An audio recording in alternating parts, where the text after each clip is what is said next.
told me not to smoke drugs, but I wouldn't listen. Never thought I'd get caught and wind up in prison. Chalk it up to youth, but young age I ain't dissing. I guess I just had to get it out of my system. Out of my system. Out of my system. Oh Lord, I never ain't missing. Glad I went and got it all out of my system.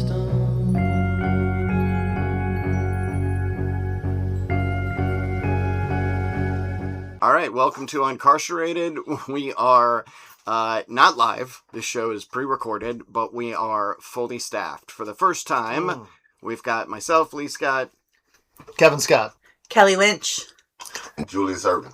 That's right. So Kelly, our good buddy, Community Spring cohort, is going to join us monthly. Kelly, it's exciting. We've had you on the show as a guest, and now you are going to be a co-host. I'm super excited to be here. I can tell. Yeah, I'm just like glowing to be here. We didn't want it just to be three dudes all the time, so we pulled Kelly in to join us on the show. So excited about that. And this is the first time that we've all been together with a guest, because that's the point of this show. It's not just us yakking away, but it's to follow the stories and lives of folks through their journey with the justice system, coming home from the justice system. And so we're going to talk to Shelley Seymour today about her journey, which has been really amazing to watch over the last year.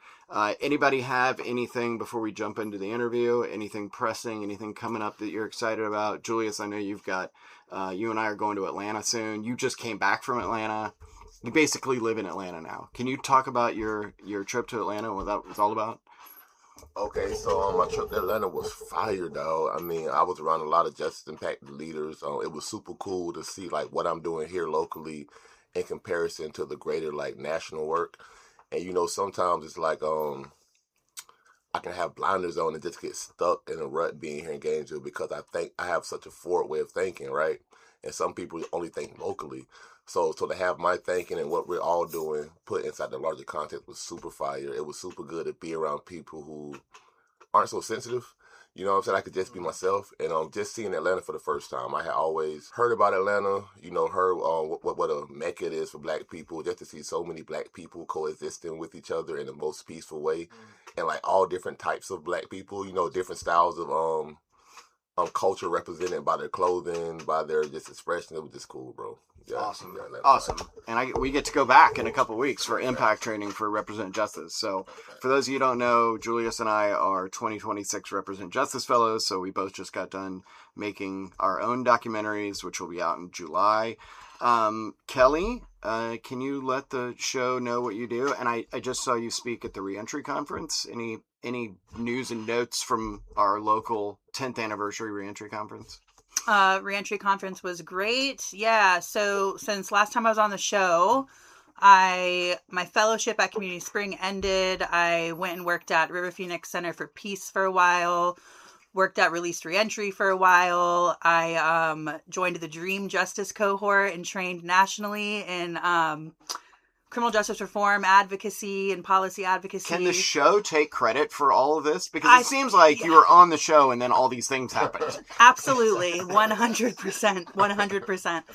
And so now I am the operations manager at Community Spring. I'm overseeing our systems change fellowship that we restructured. Okay. So we do it on a rolling basis now. That's why it's so cool to have Shelley here today, because she was our first fellow in the rolling basis.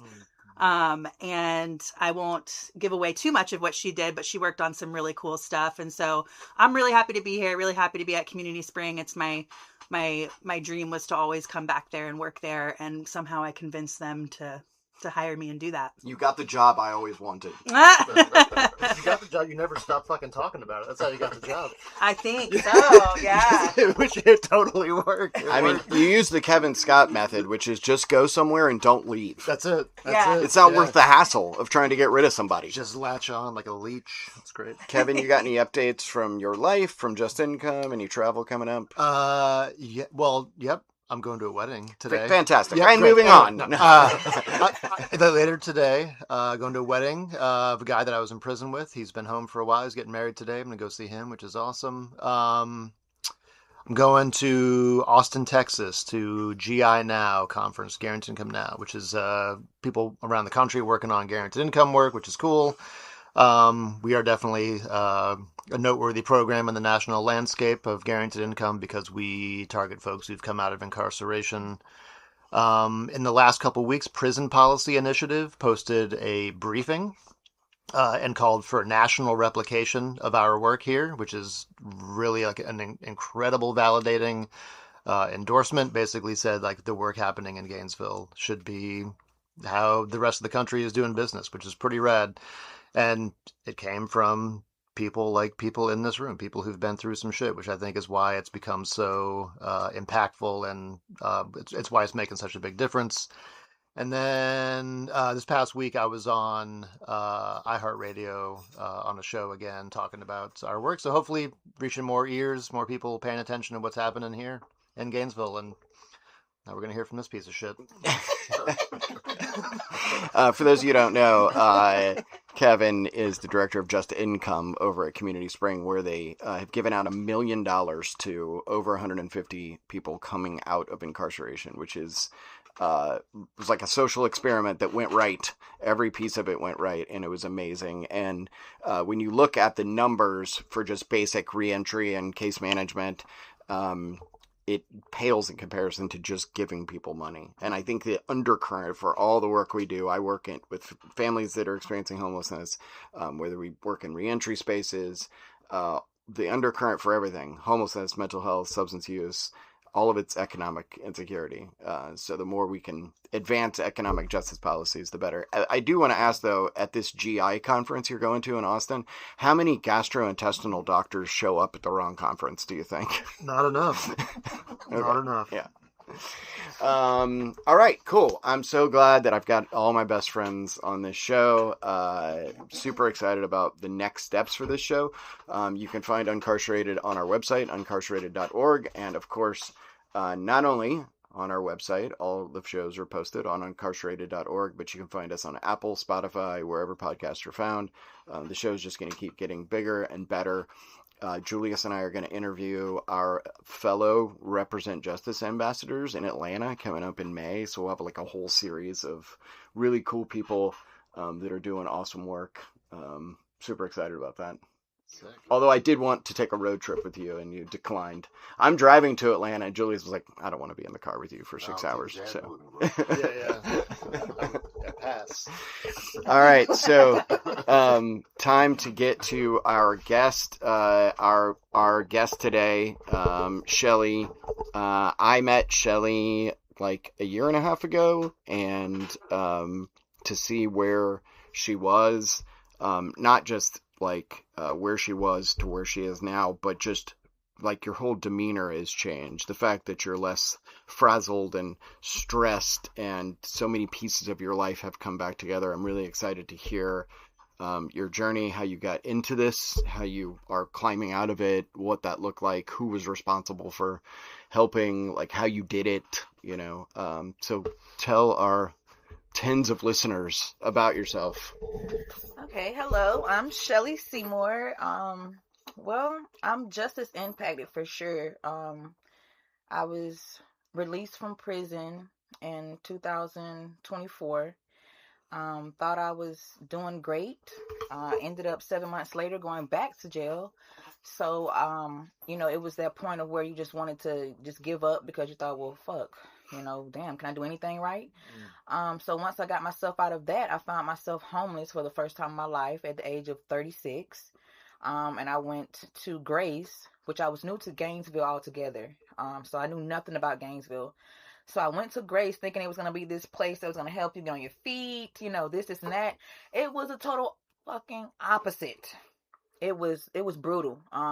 It's a lot of mental health issues, drug use, just a lot of things going on that I was just new to, being around 24/7 like that close up. And it's really a place that you have to be determined within yourself to make it, because if not, you will get lost. But I find myself having days of wanting to give up, but I have 5 children, so that was my focus every day. Even when I didn't want to get up, I didn't even know where I was going, but I would get on that bus and I would go somewhere and try to make something happen for myself. And it worked. I started getting connected with the right people. I met Leigh at Release Reentry. And I also met his wife, Abigail, in the garden, which that used to help me to have calmer days, go in the garden and, my little flowers and stuff, my little tomatoes. And then being connected with them, I got connected with Community Spring. And I don't know, it just started taking off from there. I ended up getting me a job at Wendy's. I was riding a bicycle to Wendy's. And I ended up breaking my leg after a week of working there. So I was just like, are you kidding me? So I don't know. I just worked. You broke your leg at Wendy's? No, I got the job, right? And a week later, I broke my leg. But not at Wendy's. Not at Wendy's. Okay, perfect. It was at Grace, definitely not at Wendy's. Kevin smelled lawsuits. Yeah, it's It's like a frosty shark money. over there. You know what I mean? Yeah. No.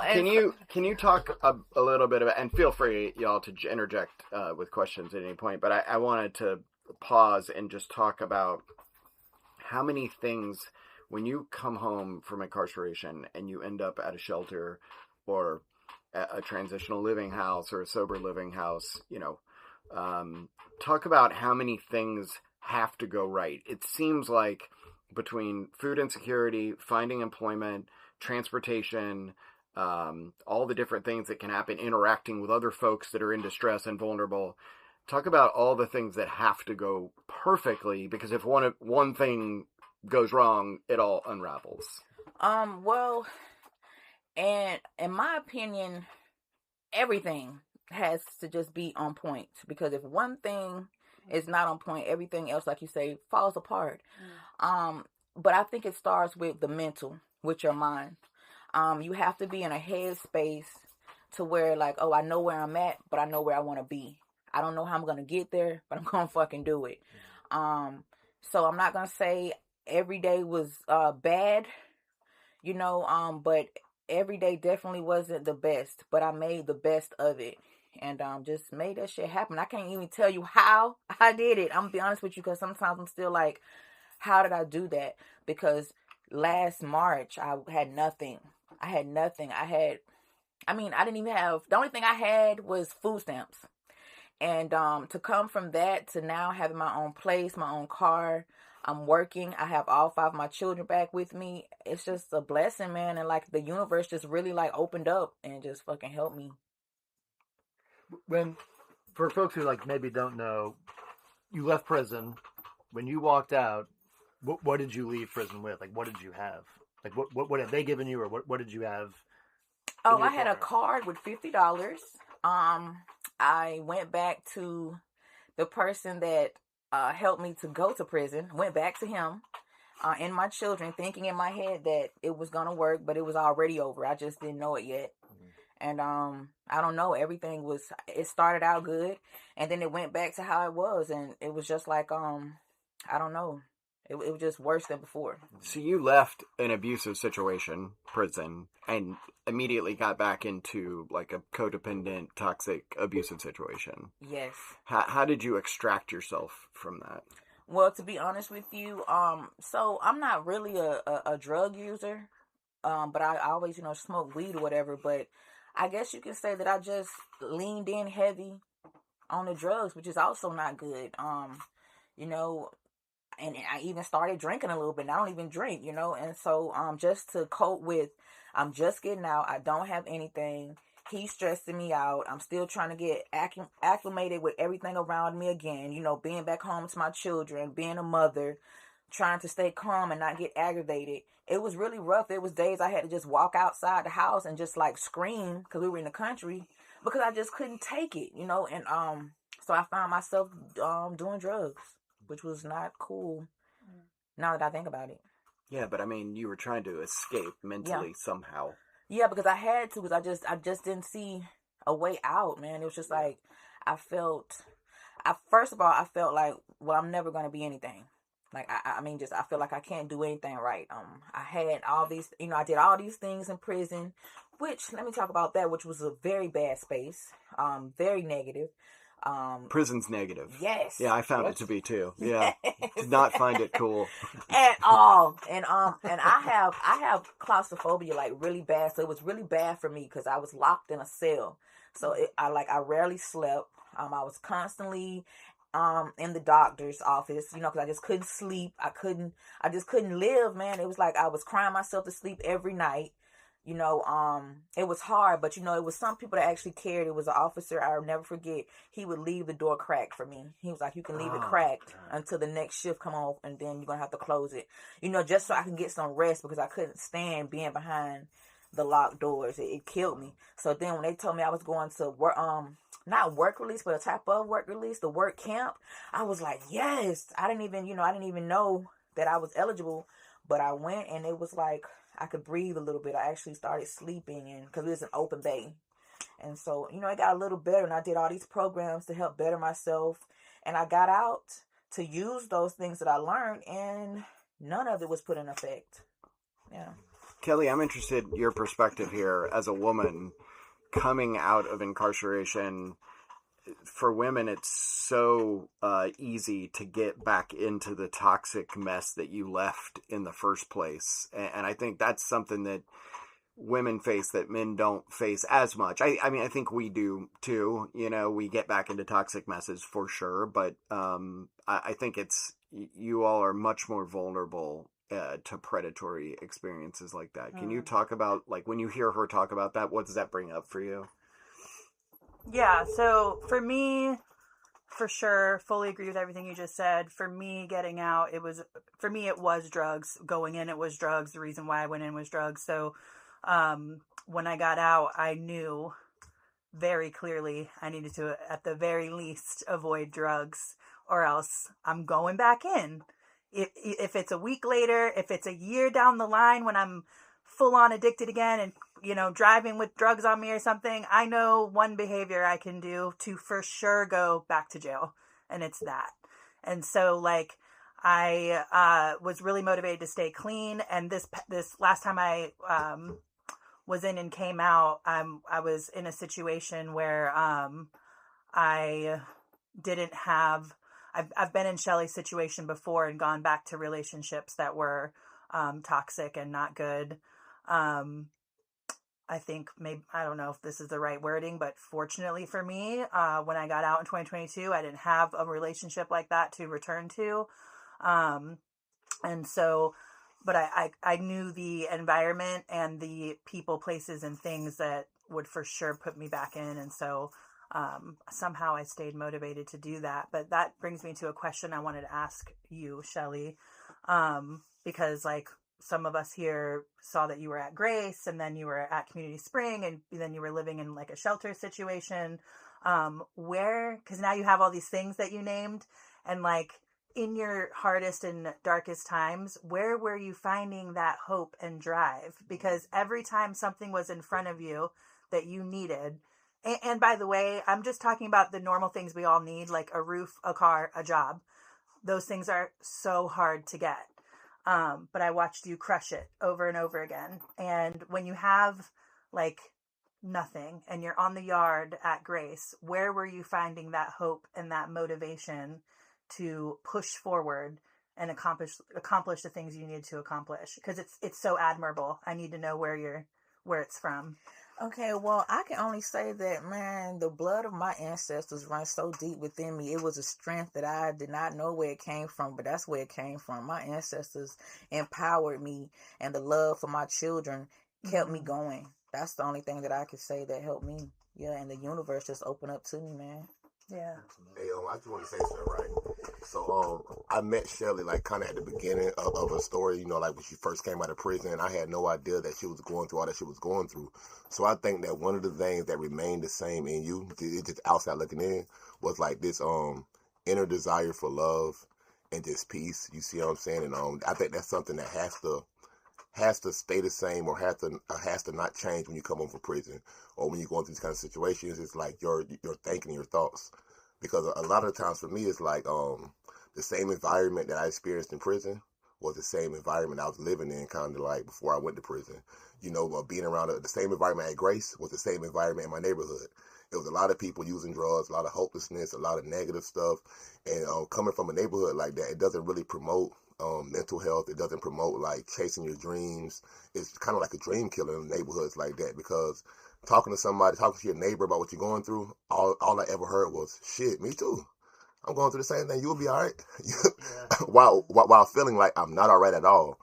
But being told you'll be all right by my parents, by my siblings, by all of my peers, because we were all going through the same thing, learning how to just accept it and deal with it as best as we could without trying to identify the root causes or change anything.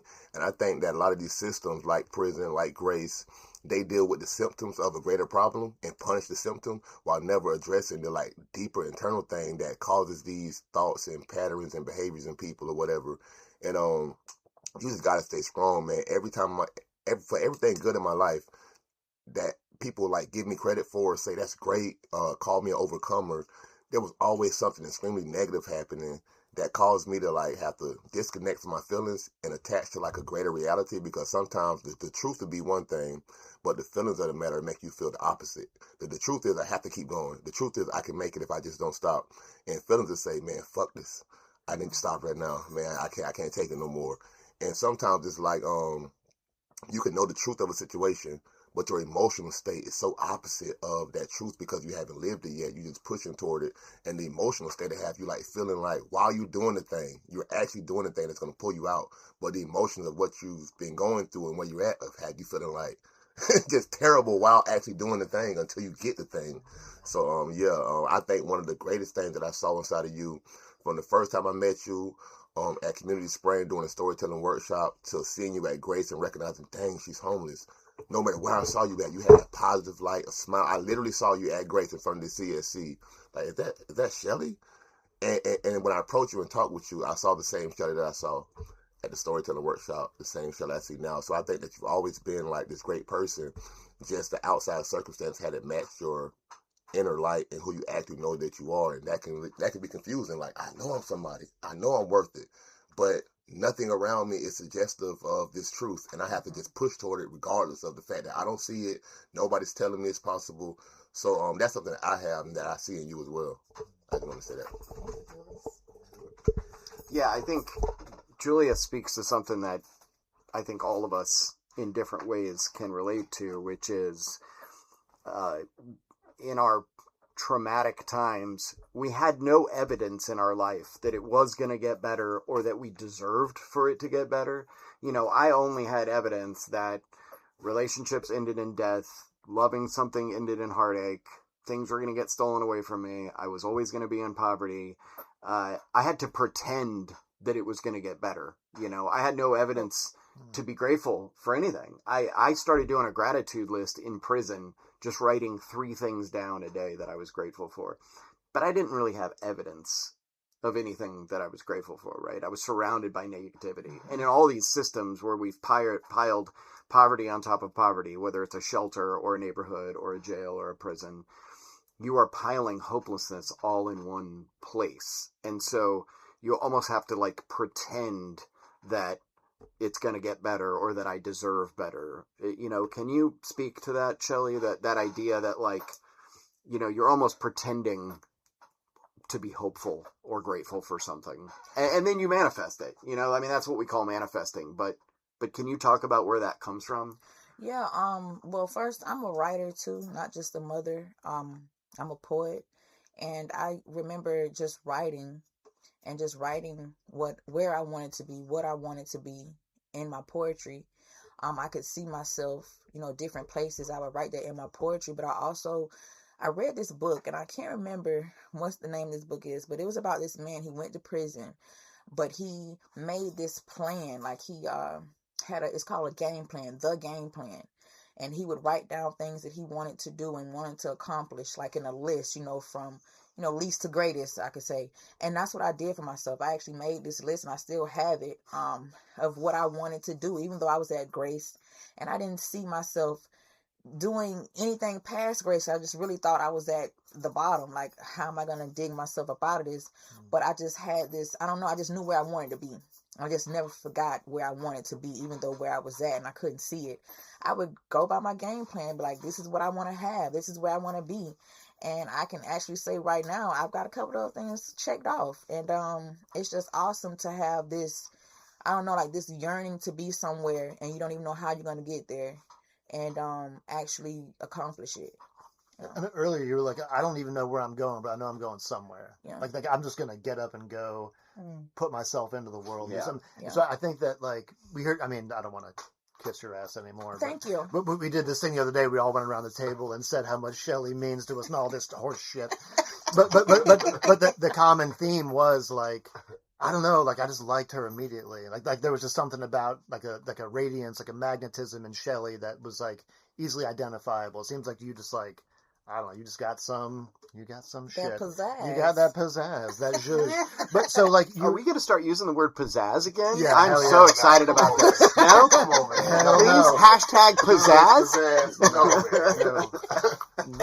That's it. No. man. But so like, just for folks that like don't know like how things are, how things work, the real world, you were doing all these things. You had sort of moved from homelessness into stability. You got a job. You were working at Community Spring. You're doing good things in the community. You're doing everything right. You're building authentically. And then you had this like out of the blue horseshit fuckery probation violation. Can you talk about like sort of like despite no matter what you're doing, how the system can still put a hook in you, and it has nothing to do with your behavior, your choices, that is just the way the system operates. Can you talk about that? Yes. So I don't know. It's just like being on any type of probation. People just look at you as if, I don't know, like you can't do anything right. You don't do anything right. And if you do it right, you would have did it wrong.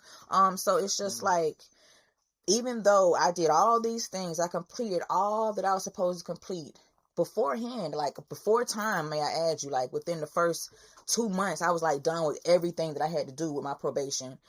So I was just on probation. So when one day my phone was messed up and I can't remember. So yeah, my phone was messed up. And when they sent the text through saying I was supposed to come in for a random drug screening, I didn't get it until after the drug screening. So I immediately contacted the people and let them know my phone has been messing up. And I told you beforehand that my phone was messing up anyway.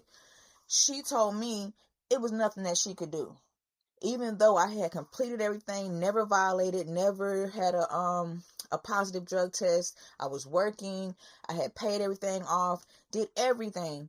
This lady just looked at me as if she didn't know me and told me it was nothing that she can do for me. And so you're gonna get violated no matter what. Yeah, it was nothing. Her hands were tied. So at that point, I kind of lost it a little bit. And then she was like, well, just calm down. I'll see what I can do. And she actually told me, well, if you get a drug test before we go to court, because I had to go to court because of the violation, that you'll get off that same day. And I'm thinking the system was actually maybe one time in my life would work for me because I was doing everything right. Everything. I went to court and like they always do, they let me down. And they didn't let me off probation like I was supposed to get off that day. And the nerve of her, she wouldn't even look at me because she knew she had lied to me. And me, I just didn't even care that I was talking to the judge. I was just talking to the judge with respect now, but I was talking to the judge as if, I was talking to you guys. And I'm just like, I don't want to do any of these things because she lied to me.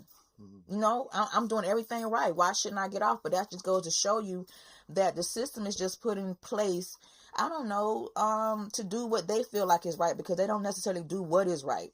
It's not about the humans that are involved. No, and I always found that, and I want to hear from the rest of the room because I know each one of us has been in this situation where the logical, rational, compassionate, human thing to do is the opposite of what they do. And I'm thinking, these are folks with law degrees, master's degrees. They've gone to college. They're supposed to be the smart ones. They're supposed to be the adult in the room. And so often there was no adult in the room. There was no one that stood up and went, wait a second, what are we doing here? This person has a job.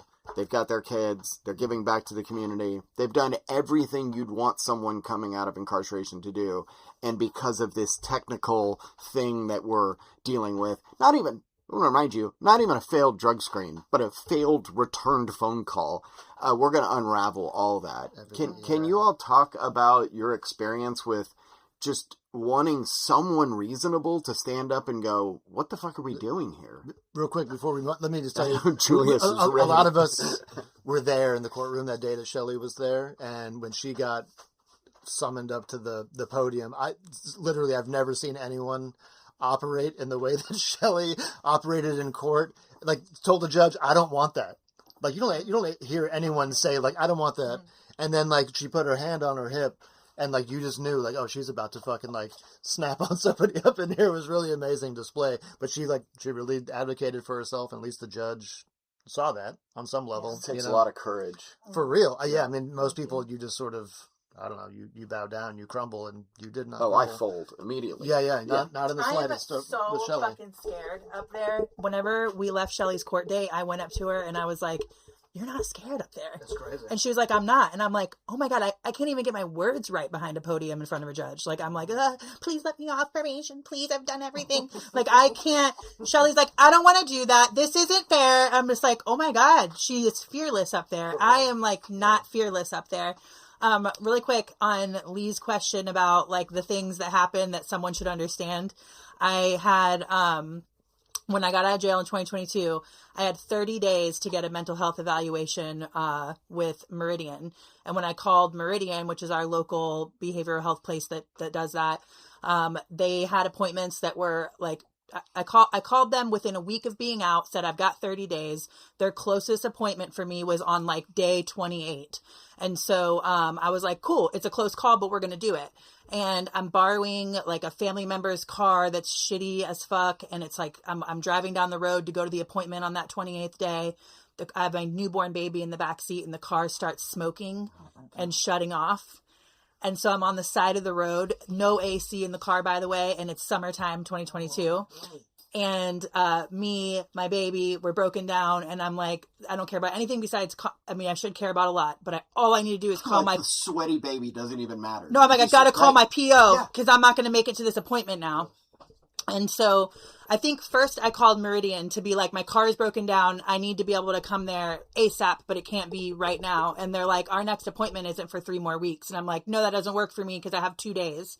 I called the PO. He like for a moment was like, I'm going to be, he like almost seemed like he was going to be understanding. Let me get back to you. So I get picked up. I don't go to the appointment and my PO calls me. He's like, no, you really do only have 2 days and my hands are tied if you don't get an appointment. And I'm like, I can't get an appointment.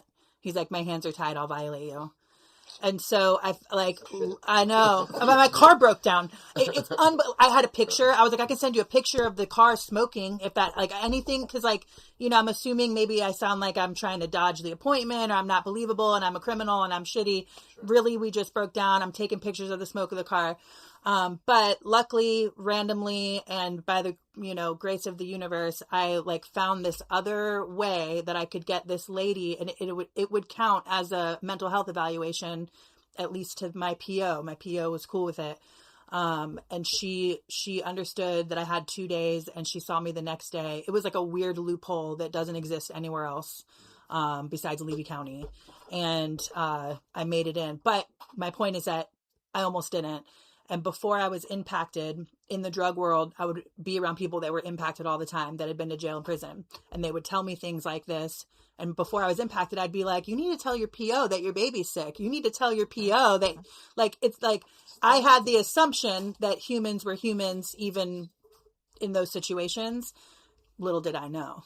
Little did I fucking know. Can we just point out real quick, and then I do want to hear from Julius here on this question, but can we just point out real quick that none of this was about mental health, right? Like, lost in this whole thing, the PO, the state, the judge, they never cared about your mental health. They didn't look at your evaluation and go, oh, this person needs therapy. They have a baby. Maybe they need to get connected to maternal health care. Like, none of it was about you.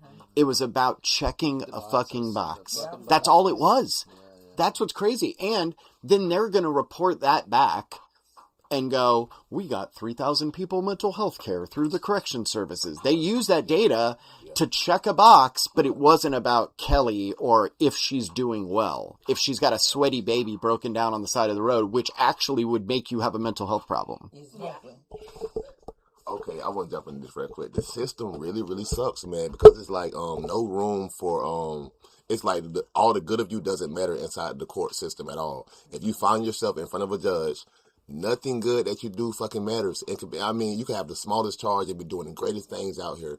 All they care about is your recorded history of wrongdoing. They will bring up stuff from 17 years ago to reflect your character on a driving offense. Like literally being in court for a driving offense, right? And they really want to punish you bad, right? They'll bring up all kind of stuff unrelated from years ago to try to overshadow your current character. And you can have people there will say, you know what? I want to advocate and just show who this person actually is beyond just this one action, who this person is in the community. And none of those things matter. I was literally in court on a VOP, right? I had done like maybe 30 months on a 3-year probation. I had the whole probation paid off. I had completed all of the drug classes, substance abuse classes, which wasn't worth anything. Literally, it was my probationer's like uncle who was doing the classes, and she was like, "Yeah, go to him." So it racket. But listen though. Now that I think about it, it's like systems working in systems with each other, because he has his practice, right? And she's like, I can guarantee you customers, pretty much. I'm going to send my probationers over to you. You see what I'm saying? Literally, the classes wasn't anything. I went there one time, went to the bathroom. I used UPass. I was still smoking Molly at the time. No, this is like early in my probation. I was still smoking Molly, trying to deal with the stresses of reintegrating into a society that's not free, that's all of the good help costs money. All of the free help ain't worth shit. You see what I'm saying? So just trying to like self-medicate and still get through, and just seeing how much of a fraud and fake that shit was. But I still completed it, and I helped myself get off drugs. I helped myself recover. Like literally, I did it all myself, and with the help of people like you all in this room, knowing that Kelly was a person who I could relate to, and seeing her thrive, I would just not even talk to her directly, but just view her and view Kevin and view Scott and view Leigh, and just like draw energy from you all's experience to like overcome things. But the system is shitty, and being in the court, right, and just seeing just how fake and just like what do you call it, performative it seems sometimes. It's like they don't have a brain at all to think past this one way of thinking. It'd be like you would say all of this great stuff, and they'd be like, well, Your Honor, the first course of action, this courtroom is punishment, and he owes a debt to this courtroom. So after doing all of that, that I just said, paying off my whole probation. So I didn't owe any kind of monetary fees and none of that kind of stuff. Classes completed. Did 30 months on like a 3-year probation. I had like 50 people in the courtroom between both jobs. I was working 2 jobs in the community. I was working at the homeless shelter and working at Community Spring. And I had 50 people in the courtroom between both jobs advocating for my release, and a letter from the county commissioner. And the courtroom still said, you know what? Well, all that's good. I hear what you're doing. I can tell you made changes, but the fact still remains. You drove without a license. I believe you did it knowingly, and we're going to punish you for that. And for the average person, right, who's overcome so much but still has some financial barriers or some kind of court-ordered thing that's keeping them from just being able to live life in a more effective way, and they make a decision to, I want to make it easier for myself, I want to make it easier for my family, because it's not like that individual goes through things by themselves. Their whole support system go through it with them. You see what I'm saying? So, just for 90 days in the county jail, 45 days is enough to restart a person's whole life. After putting a year, 2 years into this recovery, 3 years into this recovery, I can interact with the system and get 30 days to 90 days, and everything's gone now. I lost my apartment. I come home. I owe like 3 payments on my car note. My insurance has lapsed. I don't have any clothes. I need to find another job because my job let me go. They couldn't hold my spot for me. So I was thinking while I was in there, like, dang, the system is presented as an answer to the symptom that people out here facing, right? While creating like a greater problem for people. Like every day they creating like more and more problems for the people, and they're not offering rehabilitation. And every bit of rehabilitation that they offer is like something fake to create stats. You know what I'm saying? It's something fake to create stats where they can say, long as you check this box or whatever, and they can say, well, we're doing it. We're offering them things. It's the people. It's the people. So I'm saying like, so, if they're called correctional institutes, right? Prisons are called correctional institutes. Only one prison in the state of Florida, that's FSP. All the other ones are correctional institutes, but no correction happens in there. And if their theory is correction comes through punishment, they should see that it's not fucking working and revise the thing. If Firestone tires right now, right? If every customer for Firestone, if all their tires bust, you tell them soon they left within 3 months after they're leaving, and we said, what are the drivers doing? We never look at Firestone and say, like, that's what's happening with the criminal justice system and with a lot of these systems out here. I was just at the Criminal Justice Mental Health Substance Abuse Advisory Board here locally that's run through our county. And in the middle of the meeting, someone raised their hand and said, and by the way, this board has no impacted people on it. I'm the only impacted person in the room. But it's like the head of our mental health institution, a county commissioner, the head of the local hospital, HCA, sheriff, head police officer, state attorney, public defender. They sit on this advisory board and they figure out how we're going to manage people's lives in and out of these various institutions, whether it's a rehab or jail or prison, right? And none of it is about an individual. They never talk about Dave or Jamal or Shelley, or right? It's about these behemoth systems. And someone raised their hand and said, hey, I'd like to ask a question about someone that has been sitting in the county jail for 14 months, waiting on a placement in a group home bed. What are we doing? And so I knew who this person was because he started calling me a year and a half ago. The young man looks like he's about 14 years old. He's probably like 23, 24, but he looks like he's about 14. He's got the mental capacity of somebody who's about 12 or 13. He has dual diagnosis, mental health, and cognitive behavioral issues, right? He got to a fight with his grandma. His grandma didn't want to press charges, didn't want him to go to jail, but the state picked it up anyway. They were about to release him to the shelter on probation. And we caught it and said, you cannot release this young man to a shelter, right? With 150 people. He needs to go to mental health court where they can get him into the right program. We thought we were doing the right thing. Get him access to a program that is supportive. Here we are 14 months later because the state of Florida is 22,000 beds backed up on a group home placement. So he's just sitting there rotting in jail, doing further emotional and mental harm to this young man. And every day he calls and goes, Mr. Leigh, are they going to let me go today? Mr. Leigh, are they going to let me go today? And so we said, where are we at now? All these people in the room, movers and shakers, we can't think of a better option than to have this young man sitting in county jail. Well, it's not safe for him to go to the transitional house that sits on our mental health campus. Okay, well, what's that say about your transitional house? If it's not safe for him to go there, why is anybody there? Right? It's not safe for him to go to the shelter. It's not safe. Well, the group home won't take him because he's got a substance use problem, and a rehab won't take him because he's got a behavioral health problem. This is a systems problem. This happens to lots of people. So he's safer where he is. That's what they said. Literally safer where he is, in fucking jail.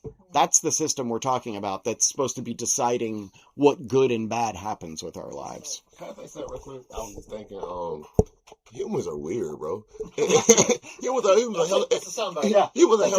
hella weird, right? It's like we're the only living entity on Earth that pays to be here, and not only that, we've created this weird systems for ourselves. Like imagine viewing another species going through the same thing that we're going through. Like birds and other birds, you can't fly anymore. I'm restricting your rights to fly because you made a nest with these kind of sticks and those sticks are out there.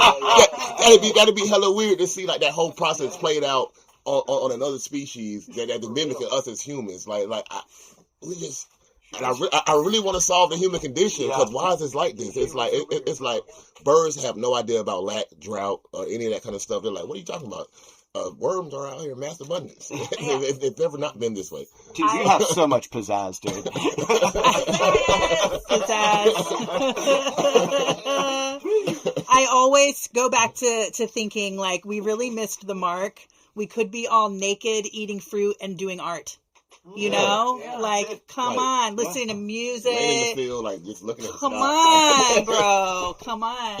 All right. Well, as we start to wrap up, Shelley, I want to talk about like what the next parts of your journey are, like these hopes and dreams and gratitude and resiliency and willpower that got you to this point. Obviously, you have the tools to do so many other things. Now, I do want to talk a little bit about this shift now that's happening now that your fellowship is over at Community Spring and you're back to just having a 9-to-5 type job, right?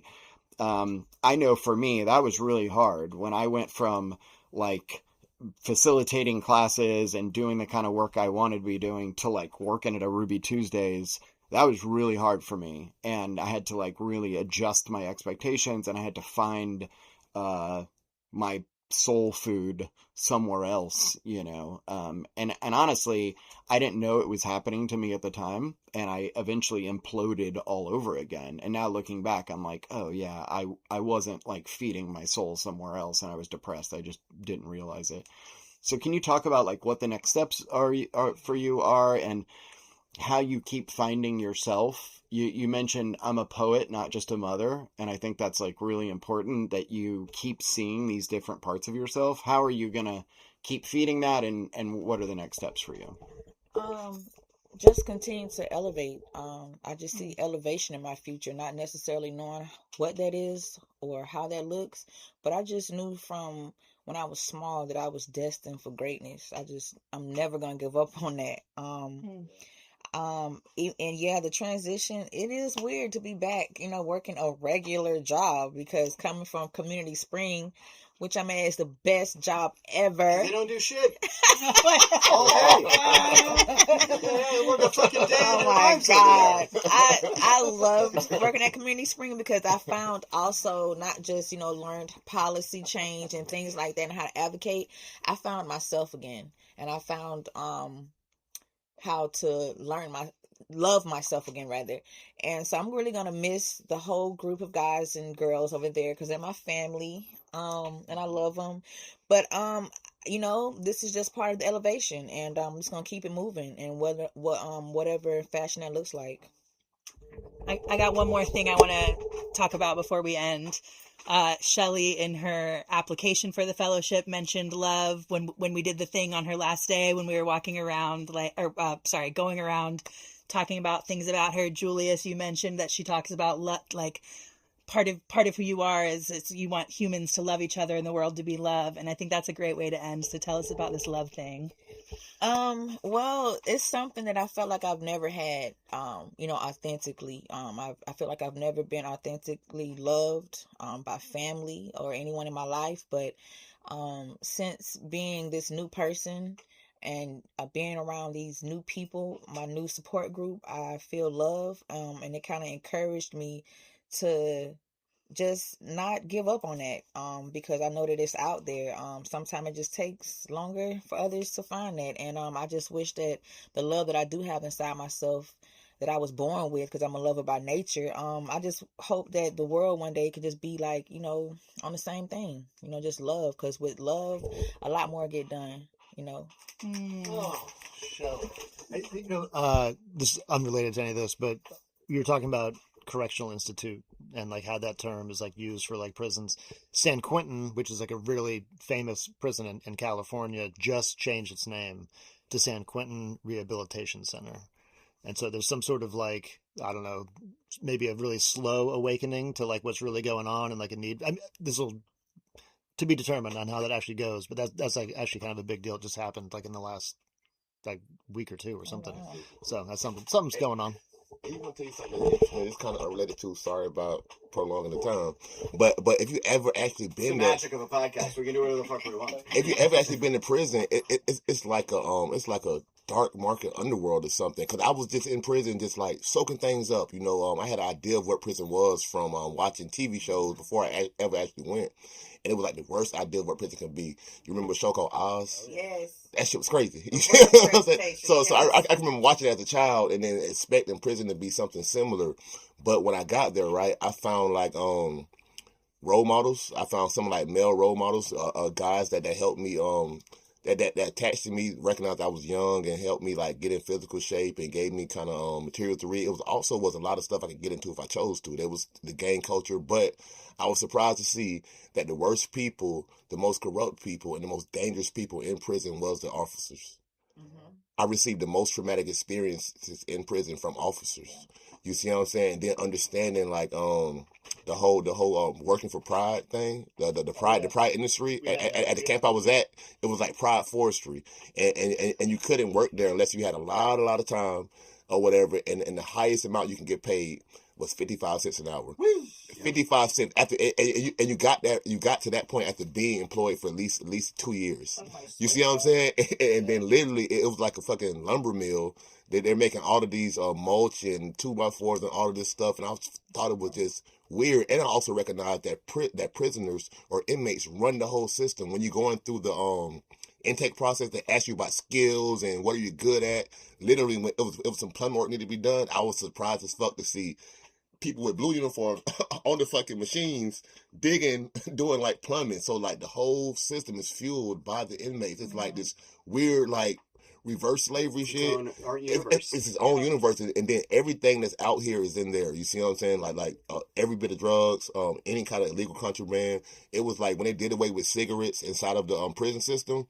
Now cigarettes became like a multi-million-dollar industry on the black market, though. You see what I'm saying? Well, like a guard could bring in the cheapest pack of cigarettes, like a pack of Clipper cigarettes that cost like $1.50, and sell them bitches. You know what I'm saying? And sell each cigarette for like 2,000 times a marked up rate. So like prison is definitely like this industry that's fueling economies like under the radar. So like prison is corrupt, and the people facilitating the space, like the officers and the warden, they are some corrupt people. The biggest gang, the DOC is DOC. Crazy. And that's a very Florida thing too. When I was in prison in Indiana, and I'll never forget, they served us tacos one day in our unit, and they were sliding the taco trays through the hole, and one of the inmates goes, "Hey, I didn't get a taco sauce on my tray."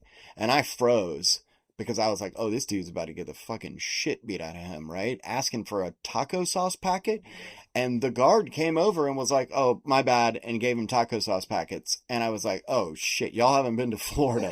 Ask for a taco sauce packet in Florida and see what happens. But up there, it's the people you're doing time with that you have to worry about. And in Florida, it's the guards that you have to worry about. Well, yeah. We know in Alabama, too. Yeah, I mean, there's other states that are like that for sure. But it just, Florida is like the worst for sure. And anybody, right? Soon we're going to have people on here who've done a significant amount of time. I got some friends that's coming out soon. They did like 10-year bids back to back. Gang affiliated, so they've been all the gladiator camps here in Florida, whatever. They can attest to the fact that the guards are corrupt. Like you can really be like, yeah, they're betting on fights. You can really argue. Let me tell you some shit that happens in prison all of the time here in Florida that I've seen happen, that I've had happen to me. You see what I'm saying? While in there, you can get into it with an officer just advocating for your own human rights to be respected, right? And the officer would be like, oh yeah, okay. All right, you would much rather officer cuff you up than to just let it go because the officer would go pay another inmate. The officer put a hit on you for something small, like hey man, I'll give you a quarter ounce of weed, 2 packs of cigarettes, and a cell phone. I need you to get this motherfucker off this pod. I need you to air flight him tonight. You see what I'm saying? And then facilitate the opportunity for it to happen. You see what I'm saying? Like yeah, the worst guards are the ones that are real nice to you. Like while they're pepper spraying, how's your dad doing? Like Jesus, man, it's beating the shit out of me. Fucking, all right, buddy, go ahead and cuff up now. All right, well, we've got a bunch of good shows coming up. Shelley, thank you for joining us. We've enjoyed the show. Not only have we enjoyed this show, but we just enjoy watching your life blossom, and we're always here for you. We've got another episode coming up in about 2 weeks, and then Julius and I are heading to Atlanta, and we're going to have like 10 episodes back to back because we're going to interview all of the Represent Justice ambassadors. Make sure to go to our website, uncarcerated.org, where you can find all the shows, and all the shows are on Apple, Spotify, Google Play, wherever you can find podcasts. Please like, share, download, subscribe, so we can keep telling these stories.